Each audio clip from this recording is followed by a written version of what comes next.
Assalamualaikum warahmatullahi wabarakatuh. Perkenalkan, nama saya Hasan Bisri, kelas B9. Di sini saya akan mempresentasikan tentang sejarah kebudayaan Islam, tapi dengan topik pembahasan sejarah awal masuknya Islam di Indonesia.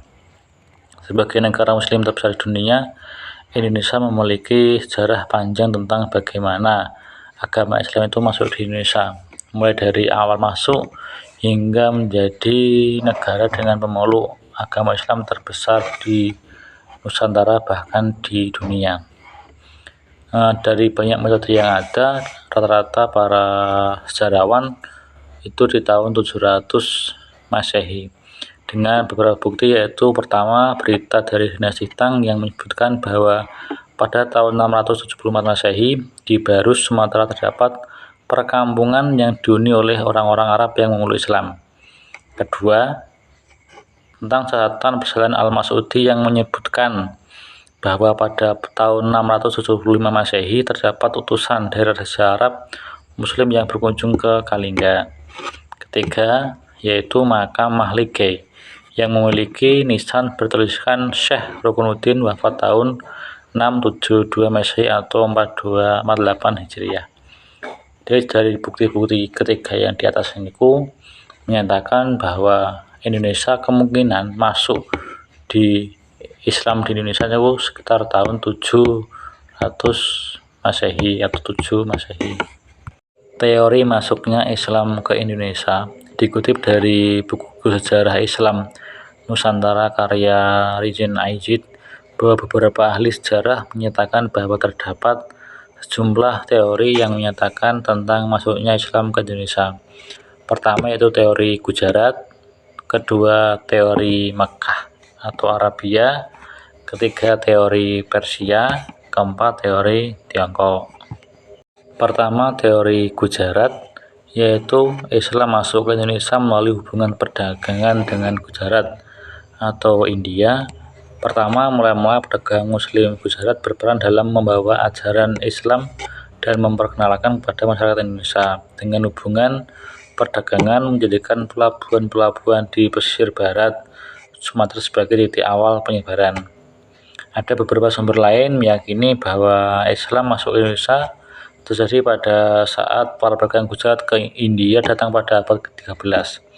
Awal mulanya mereka menjejakkan kaki di Malaka, kemudian berekspansi di Indonesia. Bukti dari Gujarat ini yaitu dengan ditemukannya makam Syekh Malik As-Saleh yang merupakan pendiri kerajaan Samudra Pasai. Nah, makam nisan ini sama dengan makam nisan di India. Kedua, teori Mekah atau Arabia. Teori yang dikemukakan oleh para sejarawan Barat ini menghubungkan masuknya Islam ke Indonesia dengan pusat Islam di Mekah melalui para jamaah haji atau peziarah yang ziarah ke wilayah Arab kemudian pulang ke Indonesia dan membawa ajaran Islam ke Indonesia. Berdasarkan teori Mekah, sejarah masuknya Islam ke Indonesia terjadi pada abad ke-7 Masehi.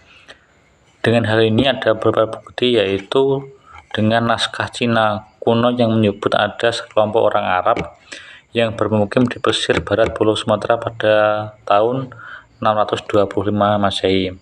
Pada tahun itu sebenarnya masih menjadi kerajaan Sriwijaya yang beraliran agama Buddha.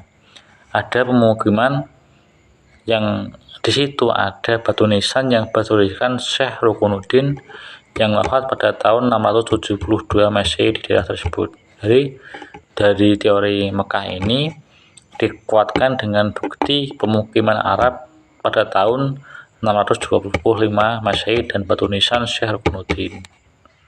Ketiga, teori Persia. Teori yang dibangun oleh Husain Ganirat ini fokus pada peran Persia dalam membawa Islam ke Indonesia, yaitu dengan jalur perdagangan. Jadi para Persia ini berlayar ke Indonesia, berdagang ke Indonesia, bukan hanya berdagang tapi juga mempunyai misi mengajarkan Islam di Indonesia.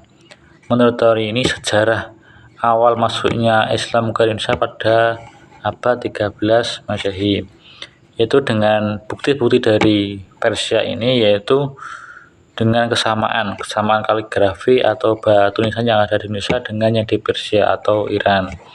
Kemudian tentang ritual adat seperti ritual tabuk di Bengkulu dan ritual tabuk di Sumatera Barat hampir persis dengan bangsa Persia.